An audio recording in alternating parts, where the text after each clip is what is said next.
Let's talk more about this. Economist Anthony Chan is with us now. So great to have you with us. Whatever you think about the cons or the pros of shaking up departments and enacting change, when you have the deepest bond market in the world, you have the world's reserve currency, and you're running a wartime deficit, not to mention the debt levels, surely you need status quo in the Treasury Department. Agree or disagree? Well, I think you need stability, and stability often is tantamount to the status quo. But again, you have so many different forces out there in the mix that this is a real challenging decision for the president-elect, given that the forces are pushing him in many, many directions. And the key for the president-elect Trump is to make it appear as though it is his decision. If there's any vision or appearance that he is being pushed in one direction and he makes that choice, then that is something that is going to have people start asking the question, is he really in control of the situation, or is he basically just doing what some of the people are telling him to do, especially powerful players? And that's why I think it's taking a little bit longer. Yeah, railroaded perhaps is another term we could use here. Do you think that's the fate that has perhaps befallen Lutnick and Bessent, potentially? I mean, you could suggest both have their pros and, again, both have their cons, or at least limitations.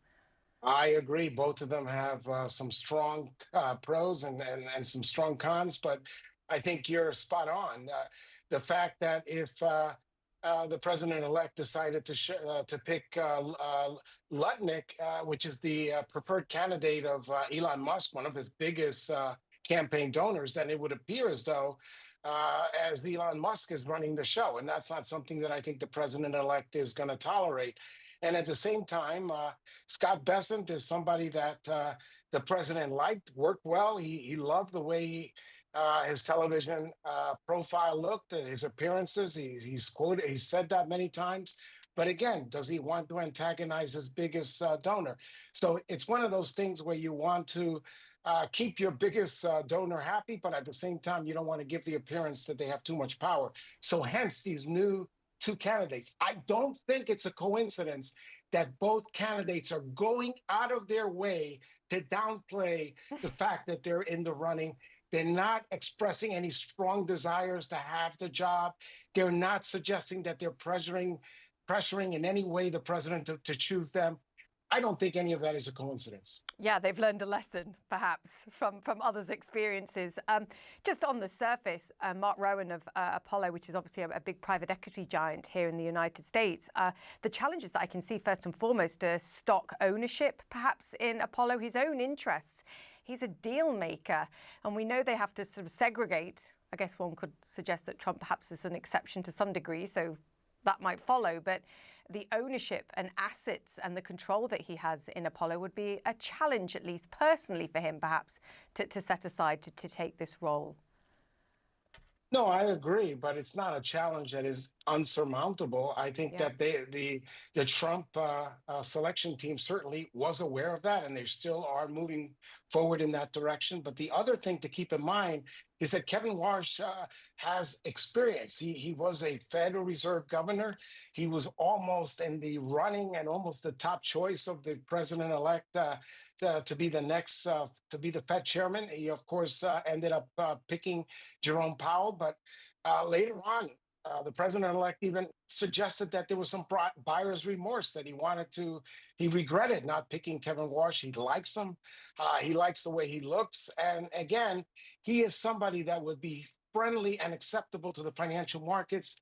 And right now, another criteria that the president has, he wants a candidate that will be acceptable to Wall Street, acceptable to financial markets.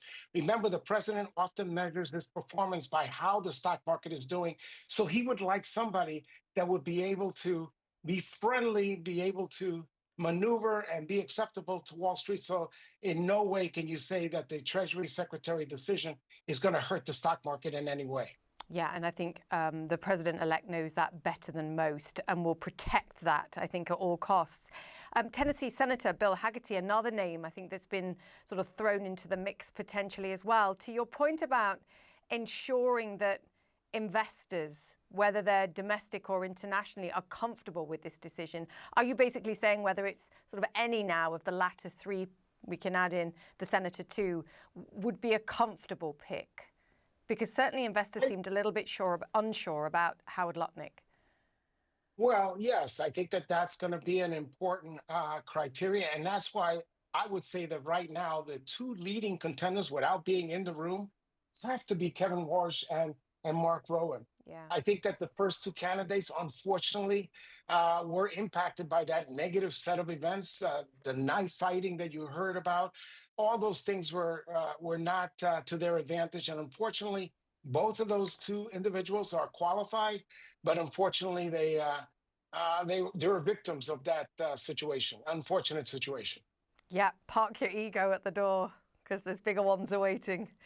Anthony, good to have you with us. Yeah, thank you so much for that. Oh, my pleasure. Take care. Great to chat to you, sir. Thank you.